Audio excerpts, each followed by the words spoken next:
Saludos y bienvenidos a Telecurul, una producción del Canal Congreso.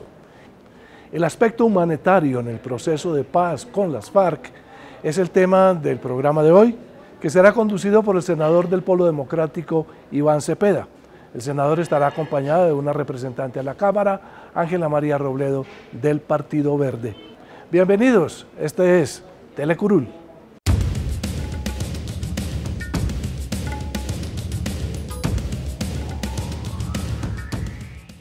Un saludo muy cordial. Estamos en este espacio que se llama Telecurul, en el cual los congresistas tenemos la posibilidad de invitar a alguien para desarrollar temas de la vida política, social, económica, nacional. Y para mí es un honor en esta oportunidad y un gusto tener a mi lado a mi colega Ángela María Robledo, con quien tengo ya años de estar trabajando en muchos temas. La conocí en el mundo universitario y ahora en el Congreso, así que me da mucho gusto estar aquí contigo, Ángela María. Ángela María es una muy destacada congresista y figura política del país. Ha trabajado en muchos temas y en muchos campos sensibles de los derechos humanos y de la paz. Es copresidenta de la Comisión de Paz de la Cámara de Representantes. También trabaja en la bancada de mujeres que tiene el Congreso de la República. Ha estado muy vinculada a los temas, por supuesto, de los derechos y la defensa de los derechos de las mujeres, de la infancia. Como representante de Bogotá también tiene un trabajo muy destacado en la defensa de los derechos de la población, la ciudadanía en la ciudad capital. Y bueno, sería largo hablar de toda su experiencia y sus logros políticos. Entonces, queremos tener un diálogo precisamente sobre eso. Ángela María, sin duda el tema central de la vida política del país es el proceso de paz que se ha desarrollado en los últimos años. Tú has tenido un papel muy relevante en todo ese proceso. ¿Por qué no nos hablas un poco de tu experiencia? ¿Cómo te ha cambiado personalmente el proceso de paz? ¿Cómo lo has sentido? ¿Cuáles son tus preocupaciones y también tus esperanzas? Bueno, Iván, también un gusto estar aquí. Gracias por esta invitación y por compartir este espacio tan interesante de Telecurul. Bueno, yo he sido una feminista, además de académica, además de luchadora por los derechos humanos. En esa lucha te conocí en la Universidad Javeriana y desde ese momento hemos estado en muchos tramos del camino recorriendo juntos esta búsqueda de la paz. Empezamos esta tarea, Iván, en el Congreso de la República. Tú lo debes recordar cuando estabas en la Cámara de Representantes y quizá nadie aportaba ni apuntaba un peso por ese proceso que en la posesión de Santos se dijo: no se ha perdido la llave de la paz y vamos adelante. Pues nosotros tomamos esa frase en serio y empezamos la tarea. Contigo, con Joaquín Camelo, con Gloria Estela Díaz, Delmira, y bueno, éramos casi arando en el desierto, pero poco a poco fuimos haciendo ese ejercicio. ¿Qué ha significado esta tarea? Para mí, recorrer la Colombia profunda. A pesar de haber sido académica tantos años y de haber estado en tantos lugares, yo no conocía la Colombia de la guerra realmente, y la voz de las víctimas, esa voz llena de autoridad moral, me devolvió la esperanza, me devolvió la posibilidad de que aquí podíamos salir adelante. Entonces creo que para mí fue la primera experiencia, una geografía y una historia que quizá había visto de lejos y que tuve la oportunidad de encarnar en esas mesas regionales por la paz que hicimos, recorriendo Colombia, escuchando a la gente, recogiendo observaciones para llevar a La Habana. Y otra experiencia biográfica muy interesante, conocer el secretariado de las FARC. Nunca los había conocido. Por supuesto tenía la idea de los guerreros, de los combatientes, y mirarlos a los ojos y reconocer a hombres y mujeres con la voluntad de querer salir adelante, también me cambió la vida. Me cambió la vida frente a creer que hay unos que somos muy buenos, hay otros que somos que son muy malos, y que entonces, no, a mí me devolvió en términos éticos unos tonos grises de la vida, donde todos tenemos algo, de buenos y de malos, como dice Pico de la Mirándola, pero en el fondo nos encontramos con seres humanos, demasiado humanos. Son para mí dos experiencias muy importantes, bueno, y las comisiones de paz, que a veces en tarea más decidida, otras bajamos y nos relajamos un poco, pero ha sido también en un escenario multipartidista construir esta posibilidad del silencio de los fusiles y de la búsqueda de una paz con profundas transformaciones sociales. Muy bien, muchas de las personas que seguramente nos están viendo y muchos colombianos y colombianas tienen dudas profundas sobre el proceso. Incluso se dice que hay gran escepticismo. ¿Tú cómo ves ese asunto? ¿Cómo ves a la sociedad colombiana? ¿Por qué hay tanta dificultad en que una cosa que parece tan obvia como que no debe haber violencia, muertos, víctimas, sea tan difícil de explicar y sea tan difícil de poner en, digamos, en consenso de la sociedad? ¿O será que esa es una percepción falsa? ¿Cómo ves tú el problema de la opinión pública frente a la paz? Sí, Ignacio Martín Baró, que es el psicólogo que ha trabajado la guerra en el mundo, que trabajó la guerra en el mundo y en especial en Salvador, incluso murió en el campus de la Universidad Jesuita. Ignacio decía, la guerra polariza, la guerra de por sí polariza, y la guerra también es una guerra psicológica que permite que afloren la mentira, las medias verdades, como las dicen hoy, las posverdades, y que banaliza el dolor. Yo creo que de todo eso tenemos nosotros. Es decir, la guerra ha polarizado este país. No es que estemos más polarizados. Yo creo que un país con 52 años de guerra de por sí nos hace ver al otro, y lo decía yo, como los enemigos. Entonces, y también la guerra permite que afloren las voces de los poderosos, de los guerreros, de quienes se han beneficiado con esta guerra, y en Colombia de unos políticos que nos han convertido en menores de edad. Nos han dicho, tranquilos, yo resuelvo todo, es el padre tirano del que habla Freud, y ustedes debajo de la mesa y yo resuelvo el asunto, el padre tirano. Yo creo que hay un componente psicológico, Iván, sociopolítico en todo esto que hay que mirar y que hay que analizar profundamente. Pero lo que yo he visto, y incluso la votación en el plebiscito, es ese país partido, o sea, el país de la guerra que ha encarnado la guerra día a día, que dijo sí a la paz, y nosotros, bueno, Bogotá votó que sí, pero por ejemplo Antioquia, uno de los departamentos más violentos, muchos de los antioqueños se han visto beneficiados de esta guerra económicamente y han visto la guerra desde internet, desde la televisión. Entonces se ha roto esa capacidad de sentir con el otro. Y yo creo que es uno de los retos de ahora, la empatía. Yo recuerdo el libro que tú me recomendaste de Martha Nussbaum, los sentimientos morales, los sentimientos políticos. Bueno, la empatía, que es esa capacidad de sentir con el otro, es una de las cosas que tenemos que poner hoy, en un momento tan difícil, en el centro de este proceso. Y esa empatía, creo yo, nos la produce el dolor de las víctimas, y convertir ese dolor en una lucha política, porque creo que lo que nos han enseñado, por ejemplo, las mujeres en Colombia, es que ellas, además de su dolor personal, han vuelto esto una lucha política, han codividido su dolor y nos han hecho sentir que hay que salir de este mar de sangre y de esta noche oscura en Colombia. Muy bien, me dicen que tenemos que ir a una breve pausa y ya los esperamos de nuevo.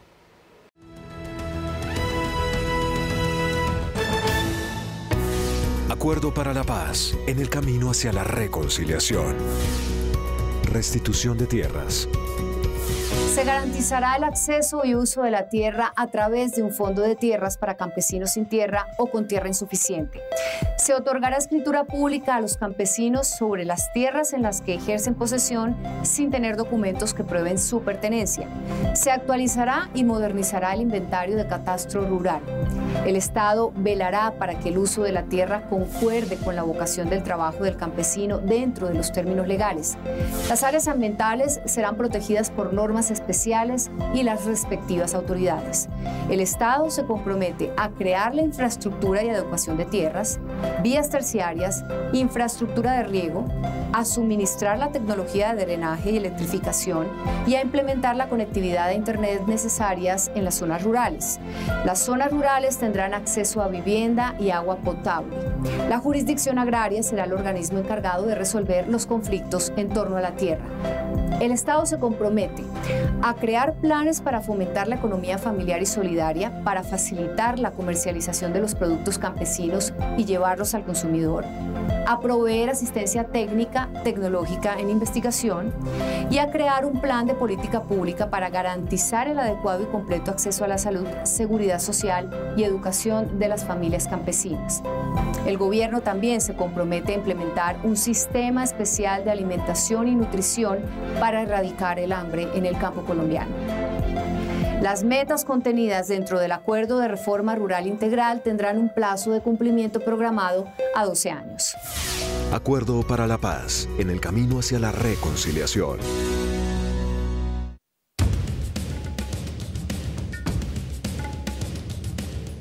Estamos con Ángela María Robledo en un diálogo muy interesante. Regularmente hablamos de los temas de la implementación de los acuerdos, las leyes, la negociación, todos estos asuntos técnicos, la Jurisdicción Especial para la Paz, pero con ella estamos teniendo un diálogo muy interesante que tiene que ver con el aspecto humano de este proceso de paz. Y ella nos decía que es muy importante cultivar la empatía como parte de los sentimientos y de la conducta humana que requiere la paz. Ahora, yo te pregunto esto, con las élites de este país, con los sectores más poderosos, que hay que decirlo, han sido supremamente indolentes con los otros, con la población en general, incluso entre ellos. Es decir, aquí en este Congreso vemos todos los días actos de canibalismo humano. Entonces la pregunta es, ¿qué hacer para cultivar en ese tipo de sectores una actitud más empática? ¿Será que esa es una aspiración ingenua y pueril? ¿O existe realmente la posibilidad de que las élites de este país se sensibilicen frente a los graves problemas que tiene nuestra nación?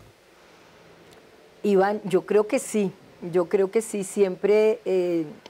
Yo también tengo una tradición bocusiana, digamos, y siempre como Antanas creo que podemos ser mejores, que podemos. Y cuando uno, quizá lo que tenemos que encontrar es la manera de poder lograr quitar esas corazas. Esas corazas se ponen también porque hay mucho miedo. Yo pienso que en muchos de estos personajes que tenemos acá en el Congreso de la República, que aparentemente casi que se comportan como dictadores, hay un profundo miedo, hay casi un niño escondido, asustado, porque ha actuado mal, porque no ha tenido espacio para poder, digamos, compartir eso, y otra vez como acudiendo a toda esta perspectiva terapéutica que yo creo que sirve tanto para pensarlo, quizá este país necesita espacios de catarsis, de poder encontrar los momentos para decirnos las cosas. Creo que este periodo, con toda la dificultad que ha habido, digamos, que te ha tocado a ti de manera especial enfrentar a personas que se han declarado tus enemigos, pero que tú también has podido mirarlos a los ojos y decirles las cosas como son. Yo creo que eso poco a poco, es mi esperanza, vaya permitiendo que nos quitemos las corazas y podamos pensar si es posible encontrarnos en un mínimo que es la protección de la vida. La protección de la vida, es que aquí le debemos este país, no a nosotros, quizá ya tenemos unas biografías endurecidas y difíciles, pero se lo debemos a las generaciones presentes y futuras. Yo creo que si nosotros ponemos en perspectiva cuál es el país que nos soñamos, con unos jóvenes con oportunidades, con niños y niñas, con niñez real, con mujeres que podamos hacer un despliegue de nuestra libertad y nuestra vida, quizá va a ser distinto. Quizá, no sé, puede haber casos perdidos, creo yo, quizá sí, pero pensaría que son muchas más las oportunidades de podernos abrir a esta empatía, a esta capacidad de sentirnos con el otro. No es simpatía, no se trata de sentir simpatía con el otro, es sentir con el otro en su dolor. Así incluso muchas veces yo no estoy de acuerdo con él en muchas cosas. En su diferencia profunda y en decirle, aún en medio de esa diferencia hay un ser humano. Sí, ese es, a mi modo de ver, un buen enfoque de la política. La política regularmente se entiende como una actividad estrictamente ceñida a la conquista del poder, a la manipulación del poder, a la elaboración de normas, a la posibilidad de triunfar y vencer a otros. Pero la política también es pedagogía, la política también es comunicación. ¿Tú qué crees que se debiera hacer para que la gente, sobre todo esos sectores urbanos tan indolentes y esos sectores que son poderosos, pudieran aproximarse a la comprensión de que la paz requiere un pensamiento y una acción social, más que simplemente de poner fusiles, por ejemplo? Mira, yo creo que las sesiones que hubo en el Congreso de la República, no solo las 60 víctimas que fueron a La Habana y que decía el secretariado de las FARC, fueron las voces más generosas frente al proceso de paz, sino las sesiones que tuvimos y que hemos tenido y que de manera repetida las tenemos, Iván, que es escuchar la voz de las víctimas directamente. Tienen que ir buscando que se ablande ese corazón, que se abra esas posibilidades. Las dos sesiones previas a la refrendación, después del no, que hicimos en el Congreso de la República, muchísimas personas que tuvieron la oportunidad de escuchar, porque estaba toda la tensión de si íbamos o no a poder reconfigurar de nuevo este acuerdo, me decían, escuchando las voces de las víctimas, yo siento que este país tiene que aprender a perdonar, el perdón es voluntario, pero también abrirse a una posibilidad de la reconciliación. Todas las víctimas en este país, en general, tienen una superioridad moral, que es la que quizá nos permita escucharlos y abrirnos a esa escucha que ha sido tan difícil.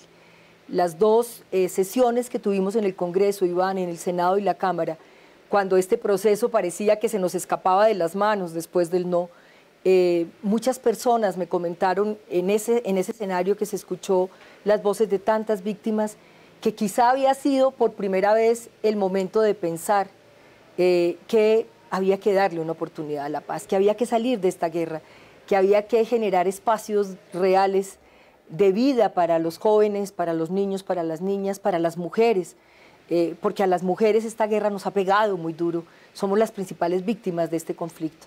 Entonces veo ahí una clave. Decía también que quizá hay algunos casos perdidos, pero hay que seguir insistiendo. Y la pedagogía, decía mi viejo Federici, ese maestro maravilloso que me invitó y me impulsó a estar aquí, a salir de la academia y a llegar al Congreso. El viejo decía, la pedagogía es un profundo encuentro. No es solamente información, comunicación, no. Es un profundo encuentro con el otro, donde nos abrimos a nuevas perspectivas. Por eso, si hiciéramos realmente y con profundidad pedagogía para la paz, quizá hubiéramos tenido otro resultado, pero nunca es tarde. Hay que retomarlo y de la mano de las víctimas sería supremamente poderoso ese escenario. En efecto, yo creo que muchas veces nos dejamos llevar por los procedimientos, las leyes, las formalidades y se descuida el aspecto humano de los procesos. En este trayecto que ha sido los diálogos de La Habana, he podido ver muchos encuentros emotivos, por ejemplo, el de los militares y los guerrilleros. Algunos diálogos entre representantes muy destacados de la élite de este país y gente que es muy humilde y vive en condiciones sociales muy difíciles. ¿Tú has tenido experiencias de esa naturaleza? ¿Has podido entrar en relaciones que eran totalmente inesperadas antes del proceso? Esta pregunta, entonces, por favor, me la respondes después de esta pausa.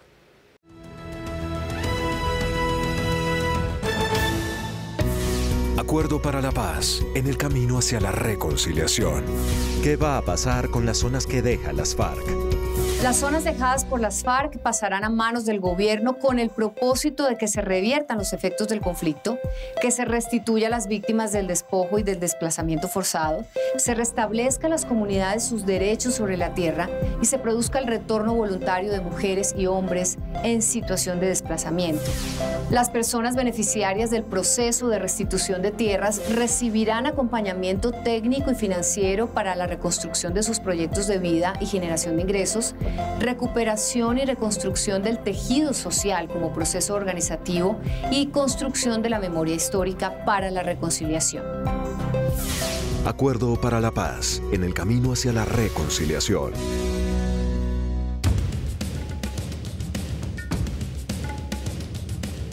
Bueno, el primer espacio lo viví en mi familia. Nosotros tuvimos, mi cuñado lo secuestraron, lo secuestró las FARC. Y fue un debate profundo, dolorosísimo, dificilísimo. Pero mi hermana y su hija dijeron, vamos por la paz. Muy interesante ese aspecto de tu vida y tu personalidad, no lo conocía en esa dimensión. Ángela María, la pregunta obligada es, ser mujer en política, ¿qué significa hoy en Colombia? Y tú como congresista, ¿cómo has vivido esa experiencia?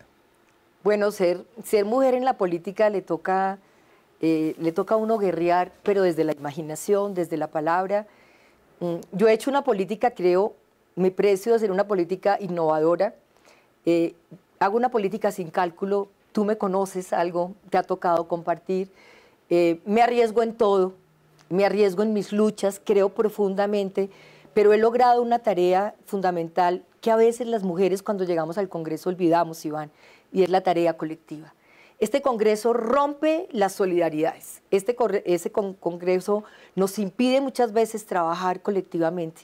Y he podido hacerlo, no solo de la mano de las organizaciones sociales, de las ONGs defensoras de derechos humanos, sino también con ustedes. Yo he encontrado en ustedes, en Alirio, en ti, en Víctor Correa, en Óscar Ospina, en Inti, incluso en la misma Angélica, que a veces, Angélica Lozano, en medio de las dificultades y una cuestión agónica, he podido encontrar un espacio de trabajo donde me he peleado, porque yo creo que si algo debe caracterizar esta tarea de las mujeres es un liderazgo colectivo y un reconocer que necesitamos de las otras para poder sacar adelante nuestro trabajo.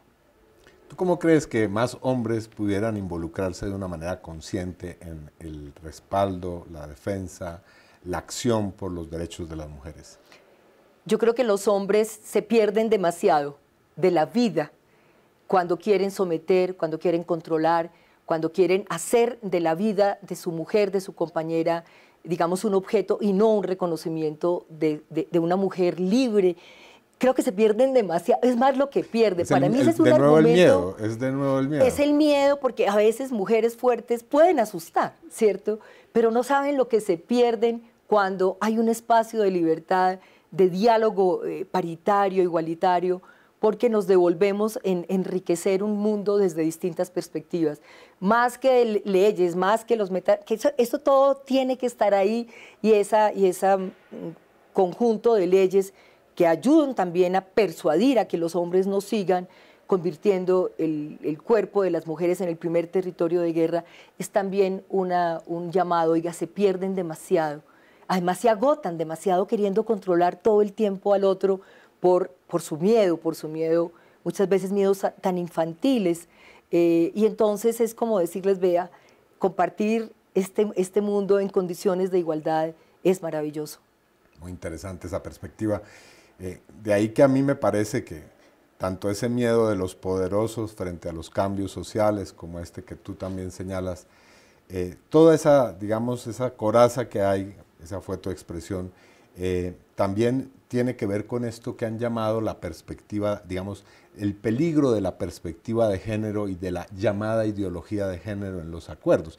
¿Podrías dedicarle unas palabras a ese asunto? Porque en medio de todo la paz también es, y es fundamentalmente en este caso, que las mujeres hagan parte de un mundo democrático. Ese es, digamos, parte de las raíces del conflicto armado más invisibilizadas es también el machismo y el patriarcalismo. Sí, pues que la ideología de género es un invento más de los patriarcas para seguir queriendo dominar y queriendo controlar. Eso no es nada distinto a, bueno, quizá aquí lo escuchamos en voz del vocero del referendo de adopciones. Es que nos quieren, ¿cómo fue que dijo? Homosexualizar el mundo, homosexualizar. En el miedo también, en el fondo también es el miedo a que a la homosexualidad. Es la pregunta siempre de los hombres por su identidad, ¿sí? ¿Será que soy un hombre, venga, le pego en la cara marica, ¿cierto?